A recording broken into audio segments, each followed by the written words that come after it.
गर्व हमें है हिंदी पर, शान हमारी हिंदी है। कहते सुनते हम हिंदी हैं, पहचान हमारी हिंदी है। इसी के साथ आप लोगों को राष्ट्रीय हिंदी दिवस की हार्दिक शुभकामनाएं। चलिए मित्रों, हम लोगों ने दिन भर बहुत स्टेटस लगा लिया और शुभकामनाएं भेज दिया हिंदी दिवस पर। अब देखते हैं कि हम लोगों को हिंदी दिवस के बारे में कितना जानकारी है, कितना नॉलेज है। तो इसी के माध्यम से हम लोग अपना ज्ञान परखेंगे और कुछ अध्ययन भी करेंगे। तो चलिए क्वेश्चन के माध्यम से हम लोग अपना रिवीजन शुरू करते हैं। तो क्वेश्चन नंबर 1 है हिंदी दिवस के बारे में कि विश्व हिंदी दिवस कब मनाया जाता है। ऑप्शन ए 14 सितंबर, ऑप्शन बी 15 अगस्त, ऑप्शन सी 10 जनवरी और ऑप्शन डी 14 नवंबर। तो इसमें हमारा सही हो जाएगा ऑप्शन सी 10 जनवरी। इसमें आप लोगों को आश्चर्यचकित नहीं होना है, क्योंकि 10 जनवरी को विश्व हिंदी दिवस मनाया जाता है, ये हम लोगों को ध्यान देना है। और 14 सितंबर को हम लोग राष्ट्रीय हिंदी दिवस मनाते हैं। क्या मनाते हैं? राष्ट्रीय हिंदी दिवस। इस प्रकार का क्वेश्चन आ जाता है और हम लोग जल्दबाजी में ध्यान से ना क्वेश्चन को पढ़ करके जल्दी से गलत कर देते हैं। तो इस प्रकार के प्रश्नों को हम लोग को ध्यान देना है कि जो राष्ट्रीय हिंदी दिवस होता है वो 14 सितंबर को मनाया जाता है और जो विश्व हिंदी दिवस होता है वो 10 जनवरी को मनाया जाता है। इस चीज़ों को हम लोगों को ध्यान दिए रहना है। तो चलिए हम लोग अपना नेक्स्ट क्वेश्चन पर चलते हैं मित्रों। नेक्स्ट क्वेश्चन है हमारा क्वेश्चन नंबर 2 कि 14 सितंबर को कौन सा दिवस मनाया जाता है। ऑप्शन ए विश्व हिंदी दिवस, ऑप्शन बी राष्ट्रीय हिंदी दिवस, ऑप्शन सी राष्ट्रीय एकता दिवस और ऑप्शन डी बाल दिवस। तो 14 सितंबर को कौन सा दिवस मनाया जाता है? तो 14 सितंबर को हमारा राष्ट्रीय हिंदी दिवस मनाया जाता है। ये हम लोगों को ध्यान देना है कि 14 सितंबर को हमारा राष्ट्रीय हिंदी दिवस मनाया जाता है। और 10 जनवरी को, कब? 10 जनवरी को हमारा विश्व हिंदी दिवस मनाया जाता है। क्या मनाया जाता है? विश्व हिंदी दिवस। तो हम लोगों को ध्यान दिए रहना है। और जो हमारा ये राष्ट्रीय हिंदी दिवस है ये कब से मनाया जा रहा है? तो ये हम लोगों को ध्यान दिए रहना है कि ये 1953 से, कब से? 1953 से, 14 सितंबर 1953 से मनाया जा रहा है हर वर्ष। और ये 14 सितंबर को ही क्यों मनाया जाता है? क्योंकि 14 सितंबर 1949 को ये डिसाइड किया गया था कि भारत को हिंदी को भारत की राजभाषा घोषित किया जाएगा। Official language, not to national language अलग होती है मित्रों, उसके बारे में हम लोग बात करेंगे। तो हम लोगों को यह ध्यान दिए रहना है कि 10 जनवरी को विश्व हिंदी दिवस और राष्ट्रीय हिंदी दिवस 14 सितंबर को मनाया जाता है। चलिए हम लोग नेक्स्ट क्वेश्चन अपना देख लेते हैं। क्वेश्चन नंबर 3 है केंद्रीय हिंदी संस्थान, क्या है? केंद्रीय हिंदी संस्थान का मुख्यालय कहां पर है? ये हम लोगों को ध्यान दिए रहना है।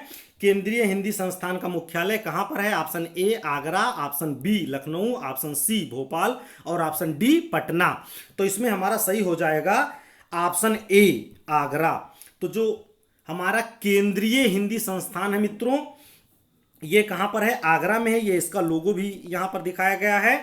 तो हम लोगों को ध्यान दिए रहना है। इस प्रकार के भी क्वेश्चन पूछे जाते हैं कि केंद्रीय हिंदी संस्थान का मुख्यालय कहां पर है? तो आगरा में है। ये हम लोगों को ध्यान दिए रहना है। और इसकी स्थापना कब हुई थी? तो इसकी स्थापना 1960 को हुई थी। कब हुई थी? 1960 को हुई थी। ये हम लोगों को ध्यान दिए रहना है। और देश भर में केंद्रीय हिंदी संस्थान के जो देश भर में केंद्रीय हिंदी संस्थान के 8 केंद्र हैं। कितने केंद्र हैं? 8 केंद्र और हैं। ये हम लोगों को ध्यान दिए रहना है। एक है दिल्ली में, उसके बाद हैदराबाद, फिर गुवाहाटी मतलब गोवा घाटी, फिर शिलोंग में है, मैसूर में है, दीमापुर में है, भुवनेश्वर और लास्ट में है अहमदाबाद। कौन में? अहमदाबाद में है। ये हम लोगों को ध्यान देना है। तो केंद्रीय हिंदी संस्थान के कितने केंद्र हैं? तो इसके कितने केंद्र हैं? 8 केंद्र हैं। ये हम लोगों को ध्यान दिए रहना है। और इसका मुख्यालय, मुख्य केंद्र जो है, इसके अलावा 8 केंद्र हैं और इसका मुख्यालय आप लोगों को पता ही आगरा में है। तो चलिए हम लोग अपना नेक्स्ट क्वेश्चन देखते हैं मित्रों। तो हमारा अगला क्वेश्चन है कि केंद्रीय, नेक्स्ट क्वेश्चन है मित्रों हम लोगों का क्वेश्चन नंबर 4, राजकीय हिंदी संस्थान कहां पर है? अभी हम लोगों ने केंद्रीय हिंदी संस्थान के बारे में पढ़ा। अब हम लोगों को ध्यान देना है कि राजकीय हिंदी संस्थान कहाँ पर है। ऑप्शन ए वाराणसी में, option B Allahabad, option C Lucknow और ऑप्शन डी अयोध्या। तो राजकीय हिंदी संस्थान कहाँ पर है, ये हम लोगों को ध्यान दे देना है। तो राजकीय हिंदी संस्थान हमारा है लखनऊ में। चलिए हम लोग अपना अगला क्वेश्चन देखते हैं। नेक्स्ट क्वेश्चन है हमारा क्वेश्चन नंबर 5 कि केंद्रीय हिंदी समिति के अध्यक्ष कौन होते हैं। केंद्रीय हिंदी समिति केंद्र स्तर पर बनाई जाती है, हम लोगों को ध्यान देना है मित्रों। तो केंद्रीय हिंदी समिति के अध्यक्ष कौन होते हैं। ऑप्शन ए राष्ट्रपति, ऑप्शन बी प्रधानमंत्री, ऑप्शन सी गृह मंत्री और ऑप्शन डी शिक्षा मंत्री। तो हम लोगों को ध्यान दिए रहना है कि केंद्रीय हिंदी समिति के अध्यक्ष प्रधानमंत्री होते हैं। कौन होते हैं, प्रधानमंत्री जी होते हैं। और हम लोगों को यह ध्यान देना है कि केंद्रीय हिंदी समिति में 30 सदस्य होते हैं। कितने सदस्य होते हैं, अध्यक्ष एक होते हैं और उसके बाद में 30 सदस्य होते हैं, ये हम लोगों को ध्यान दे रहा है। और 30 में से मित्रों जो 20 सदस्य आपके होते हैं ये होते हैं लोकसभा से। कहां से होते हैं, लोकसभा के सदस्य होते हैं। और जो 10 सदस्य होते हैं ये राज्यसभा से होते हैं। कहां से, राज्यसभा से होते हैं। तो ये हम लोगों को ध्यान देना है रहना है कि उच्च सदन से 10 सदस्य और निम्न सदन से 20 सदस्य होते हैं। तो केंद्रीय हिंदी समिति के अध्यक्ष प्रधानमंत्री होते हैं। केंद्रीय हिंदी समिति में 30 सदस्य कुल मिलाकर होते हैं। इसमें से 20 सदस्य लोकसभा के होते हैं और 10 सदस्य राज्यसभा के होते हैं। ये हम लोगों को ध्यान दे रहना है। चलिए हम लोग अपना नेक्स्ट क्वेश्चन देख लेते हैं। अगला क्वेश्चन है क्वेश्चन नंबर 6। क्वेश्चन नंबर 6 है मित्रों कि प्रथम राजभाषा आयोग के अध्यक्ष कौन थे। तो प्रथम राजभाषा आयोग के अध्यक्ष कौन थे, तो हम लोगों को ध्यान देना है। Option A B G Kher, option B Kaka Kalelkar, option C Rekha Sharma और ऑप्शन डी पी कुरियन। तो जो प्रथम राजभाषा आयोग था उसके अध्यक्ष कौन थे, तो उसके अध्यक्ष थे बीजी खेर, मतलब बाल गंगाधर खेर थे इसके अध्यक्ष। ये हम लोगों को ध्यान देना है। और ये जो कब थे, ये 1955 में। कब, 1955 में है। ये हम लोगों को ध्यान दिए रहना है। और इसका गठन कौन करता है, राजभाषा आयोग का गठन कौन करता है, तो राष्ट्रपति करते हैं। कौन करता है, राष्ट्रपति करते हैं। हम लोगों को ध्यान दिए रहना है कि राजभाषा आयोग का गठन कौन करता है, तो राजभाषा आयोग के गठन राष्ट्रपति जी करते हैं। और किस आर्टिकल के तहत अगर हम लोग देखें कि संविधान में इसका क्या प्रावधान है, तो आर्टिकल 344 अर्थात 344 अनुच्छेद 344 के तहत राष्ट्रपति राजभाषा आयोग का गठन करते हैं।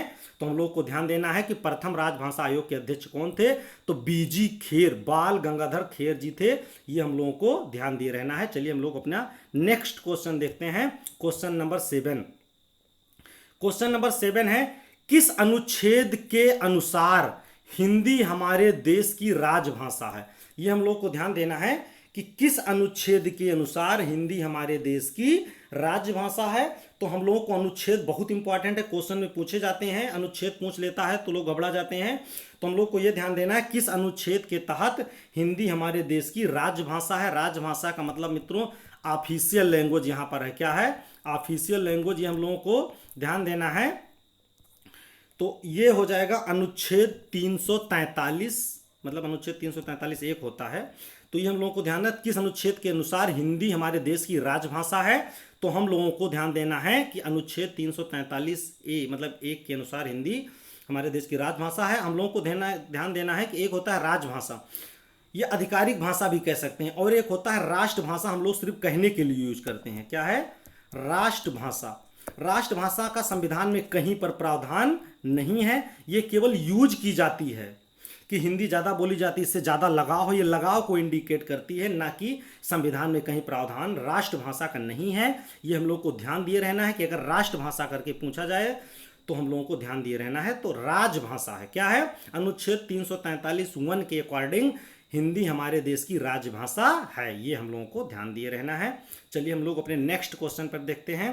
क्वेश्चन नंबर 8 क्या है, क्वेश्चन नंबर 8 किस अनुच्छेद के अनुसार हिंदी का प्रचार प्रसार एवं विकास करना संघ का अर्थात केंद्र सरकार का संघ का कर्तव्य है। अनुच्छेद 343, अनुच्छेद 351, अनुच्छेद 112 और अनुच्छेद 250। तो इसमें हमारा सही हो जाएगा ऑप्शन नंबर बी, अनुच्छेद 351। इसके अनुसार मित्रों क्या है कि केंद्र का यह कर्तव्य होगा कि हिंदी का प्रचार प्रसार एवं विकास करे। तो ये हम चलो अपना नेक्स्ट क्वेश्चन देखते हैं हम लोग, क्वेश्चन नंबर 9। क्वेश्चन नंबर 9 है मित्रों कि राजभाषा संविधान के किस भाग में वर्णित है।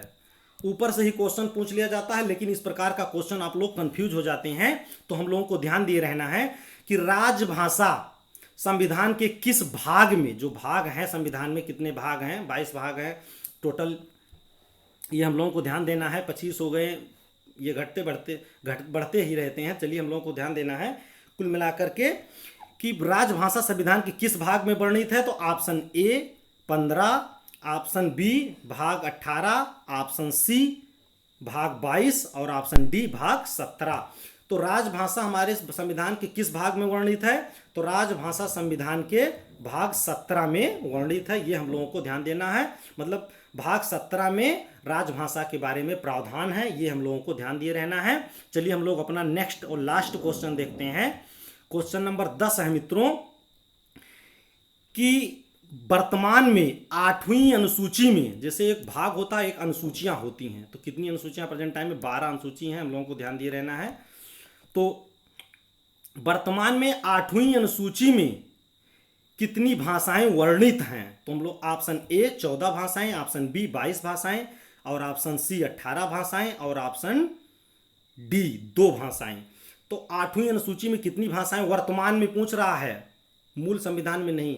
तो वर्तमान में कितनी भाषाएं वर्णित हैं। तो 8वीं अनुसूची में वर्तमान में 22 भाषाएं हैं। कितनी भाषाएं हैं, 22 भाषाएं हैं, ये हम लोगों को ध्यान दिए रहना है। मूल संविधान में 14 भाषाएं थीं, ये भी ध्यान देना, मूल में 14 भाषाएं थीं और प्रेजेंट टाइम में कितनी भाषाएं वर्णित हैं, 22 भाषाएं। तो ये हिंदी दिवस के ऊपर जो हम लोग केवल स्टेटस भेजते हैं उसको देख के हटा देते हैं, लेकिन परीक्षा के पॉइंट ऑफ व्यू से हमारे लिए क्या इंपॉर्टेंट है, इसलिए हम लोग इसका अध्ययन कर रहे हैं। मित्रों आप लोग देखिए, बहुत इंपॉर्टेंट क्वेश्चन है, ये आपकी परीक्षा की दृष्टि से बहुत ही इंपॉर्टेंट है। चलिए हम लोग अपनी चर्चा को यहीं समाप्त करते हैं। जय हिंद, जय भारत।